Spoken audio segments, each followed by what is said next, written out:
తుఫాన్ ప్రభావంతో తెలంగాణలో భారీ వర్షాలు కురుస్తున్నాయి. చాలా చోట్ల రైళ్లు నిలిచిపోయాయి. ఖమ్మం రైల్వే స్టేషన్లో వందే భారత్ ట్రైన్ నిలిచిపోయింది. వైజాగ్ నుంచి సికింద్రాబాద్ వెళ్తున్న ఈ వందే భారత్ ఎక్స్ప్రెస్ రైలును ఖమ్మం స్టేషన్లో నిలిపివేశారు అధికారులు. దీంతో సికింద్రాబాద్, వరంగల్ నుంచి విజయవాడ వైపు వెళ్తున్న రైల్స్ అన్ని కూడా నిలిచిపోయాయి. మరోవైపు మహబూబాబాద్ జిల్లాలో రైలు పట్టాలపైకి వరద నీరు వచ్చి చేరింది. డోర్నకల్ రైల్వే స్టేషన్లో పట్టాలపై నుంచి వరద నీరు ప్రవహిస్తూ ఉండటంతో రైళ్ల రాకపోకలు పూర్తిగా నిలిచిపోయాయి. దీంతో జలదిగ్బంధంలోనే డోర్నకల్ జంక్షన్ ఉండిపోయింది. విజయవాడ నుంచి మరికొన్ని రైళ్లను దారి మళ్లించారు. ఇదే ఇష్యూపై మరిన్ని డీటెయిల్స్ మా ప్రతినిధి భాస్కర్ అందిస్తారు. మోంతా తుఫాన్ ఎఫెక్ట్ ఖమ్మం జిల్లాపై తీవ్రంగా ప్రభావం చూపెడుతుంది. మరోవైపున ఖమ్మం నగరం మీదుగా అనేక ట్రైన్లు సికింద్రాబాద్ నుంచి వైజాగ్ వైపు వెళ్తున్నటువంటి ట్రైన్స్ చాలా వరకు కూడా రద్దు చేసిన నేపథ్యం ఉంది. మరోవైపున ఉదయం అర్ధరాత్రి నుంచి కురుస్తున్న అకాల వర్షాలకు ఒకవైపున మహబూబాబాద్ జిల్లా డోర్నకల్ దగ్గర కూడా భారీ ఎత్తున వర్షపాతం నమోదు కావడంతో అక్కడ మొత్తం కూడా రైల్వే స్టేషన్ ట్రాక్ మీదకి వర్షం నీరు చేరడంతో కూడా ఆ ప్రాంతంలో నుంచి రాకపోకలు రైల్వే అధికారులు మొత్తం ట్రైన్స్ రద్దు చేసిన నేపథ్యం ఉంది. ఫలితంగా చూసుకుంటే మాత్రం మరి కొన్ని ట్రైన్స్ మాత్రం ఇప్పటికే విజయవాడలో నుంచే దారి మళ్లిస్తున్నారు, గుంటూరు మీదుగా సికింద్రాబాద్ తరలిస్తున్నారు. మరోవైపున మాత్రం ఇప్పటివరకు ప్రజెంట్ మనం ఖమ్మం రైల్వే స్టేషన్లో ఉన్నాం. మనం ఇప్పుడు చూసుకోవచ్చు మనం వందే భారత్ ట్రైన్ ప్రజెంట్ ఇది వైజాగ్ నుంచి విజయవాడ టు ఖమ్మం మీదుగా వరంగల్ టు సికింద్రాబాద్ వెళ్ళేటువంటి వందే భారత్ ట్రైన్ ఇప్పటికే దాదాపు సుమారు అర్ధగంట పైగా కూడా ఖమ్మం రైల్వే స్టేషన్లో నిలిపారు అధికారులు. ఒకవైపున ముందు అంటే ఖమ్మం తర్వాత డోర్నకల్ దగ్గర ఉన్నటువంటి ట్రైన్ మొత్తం కూడా ఒక రైల్వే ట్రాక్ మీదకి వర్షం నీరు చేయడంతో కూడా రైల్వే అధికారులు అప్రమత్తం అయిపోయి వందే భారత్ ట్రైన్తో పాటు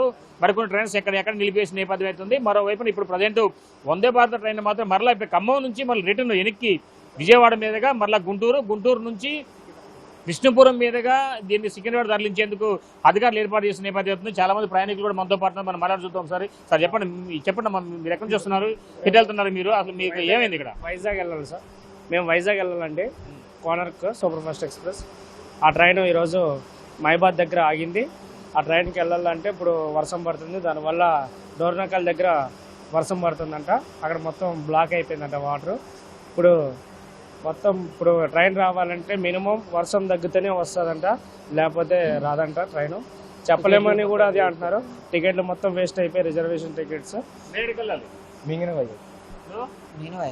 సో మీరు ఎక్కడికి వెళ్ళాలి? మీరు జనరల్గా మీరు ఎంత మొత్తం ప్రోగ్రామ్ రెడీ చేసుకున్నారు మొత్తం? అయితే వరంగల్కి వెళ్ళాలండి. వరంగల్ వైజాగ్ నుంచి వస్తున్నాను. అదే ఇప్పుడే చెప్పారు వరంగల్కి వెళ్ళదు, మళ్ళీ వెనక్కి వెళ్ళిపోతుంది. వరంగల్ వెళ్ళే వాళ్ళు ఇక్కడ దిగండి అని. అది ఇక్కడ బయట చూస్తే బాగా వర్షం పడుతుంది, మళ్ళీ ఎలా వెళ్ళాలో కూడా తెలియదు. బస్సులు నడుస్తాయా లేదా అదొక పెద్ద బాధ. జనాలకి చాలా ఇబ్బందిగా ఉంది ఇప్పుడు అసలు. సో చూడండి చాలా వరకు కూడా అంటే ఇప్పుడు ప్రజెంట్ సికింద్రాబాద్ అంటే వైజాగ్ నుంచి సికింద్రాబాద్ వెళ్లాల్సినటువంటి ట్రైన్ ఒక్కసారిగా ఖమ్మం మధ్యలోనే అంటే చిక్కుకుందని చెప్పుకోవచ్చు. అక్కడ ముందు భాగంలో ముందు స్టేషన్ డోర్నకల్ దగ్గర అక్కడ రైల్వే ట్రాక్ పై నీరు చేరడంతో తాత్కాలికంగా రైళ్లను మొత్తం రద్దు చేయడంతో కూడా చాలా వరకు అంటే మరలా ఈ ట్రైన్ వెనక్కి వెళ్ళిపోతున్నారు. విజయవాడ నుంచి గుంటూరు మీదుగా సికింద్రాబాద్ తరలించేందుకు అధికారులు ఏర్పాటు చేయడంతో ప్రత్యేకంగా అనౌన్స్మెంట్ చేయడం కూడా జరిగింది. ఒకవైపున ఇక్కడే అంటే ఇక్కడ ముందు అంటే వరంగల్ వైపు కానీ లేదా సమీప స్టేషన్స్కి వెళ్ళాల్సిన వాళ్ళ మొత్తం కూడా ఇక్కడ దిగాలని చెప్పి అంటే ఇక్కడ దిగొచ్చు అని చెప్పి రైల్వే అధికారులు చెప్తున్నారు. మొత్తానికి అయితే చాలా మంది కూడా దిగి మళ్ళీ వేరే ఆల్టర్నేటివ్ చేసుకోవాల్సిన పరిస్థితి ఉంది. మీరు ఎక్కడి నుంచి వస్తున్నారు, మీరు ఎక్కడికి వెళ్ళాలి? షిరిడి వెళ్తున్నాం. షిరిడి వెళ్దామని వచ్చామండి. ట్రైన్ ఆపేశారు కదా, భోజనం చేసి వద్దామని వెళ్తున్నాం. అంటే ఇక్కడ ఇది ఎంతసేపు ఆగిద్దని చెప్పాను. ఏది ఐడియా డోర్నకల్లో క్లియర్ అయితే కానీ ఇది వెళ్ళదు. సో చూడవచ్చు చాలా వరకు కూడా ఇదే పొజిషన్ ఉంది. మరోవైపున చూసుకోవచ్చు చాలా వరకు అంటే మరోవైపున ఇప్పుడు ఈ ట్రైన్ మరలా ఇది ఖమ్మం స్టేషన్ నుంచి మొదలు పెడితే మరలా విజయవాడ వెళ్ళిపోతున్న నేపథ్యంలోనూ ఒక్కసారిగా ప్రయాణికులంతా కూడా అంటే దగ్గర ప్రాంతం అంటే ఏదో వరంగల్ దిగాల్సిన వాళ్ళంతా కూడా వాళ్ళు ఆ ప్రత్యేక మార్గం ఏర్పాటు చేసుకుంటున్న నేపథ్యం అయితే మనం చాలా క్లియర్ చూసుకోవచ్చు. మొత్తానికైతే దీనికి సంబంధించి చాలా వరకు కూడా ఈ యొక్క రైల్వే అంటే వర్షం ప్రభావంతో కూడా మొత్తానికైతే భారీ ఎత్తున కూడా ఎఫెక్ట్ పడిందని చెప్పుకోవచ్చు. రైల్వే ప్రయాణికులు తీవ్ర ఇక్కట్లు ఎదుర్కొంటున్న నేపథ్యం అయితే ఉంది. మరోవైపున అసలు వీళ్ళకి అడిగి చూద్దాం. అమ్మ మీరు ఎక్కడికి వెళ్ళాలి, ఎటు చూస్తున్నారు? ఏ ట్రైన్? వందే భారత్. ఏమన్నారు మరి, మీకు ఏం చెప్పారు అధికారులు? అక్కడ ముందు నీ వాటర్ వస్తానే అంటారు కదా, అందుకోసం రిటర్న్ వెళ్ళమంటారు. మీరు ఎక్కడికి వెళ్ళాలి? తిరుపతి కృష్ణాకి దర్శనం పోతుంటే ట్రైన్ వరదకి వాన ఆగిపోయింది.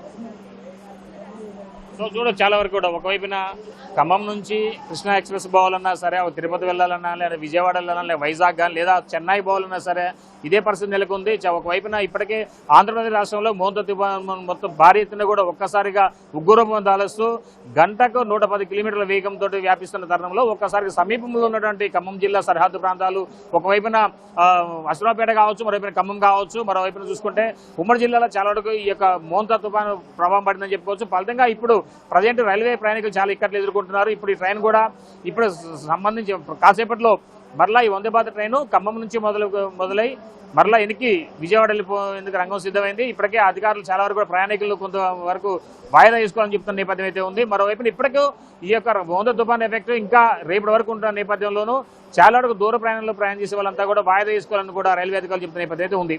ఇది కొంత తాజా పరిస్థితి. సంపత్తో భాస్కర్, బిగ్ టీవీ, ఖమ్మం.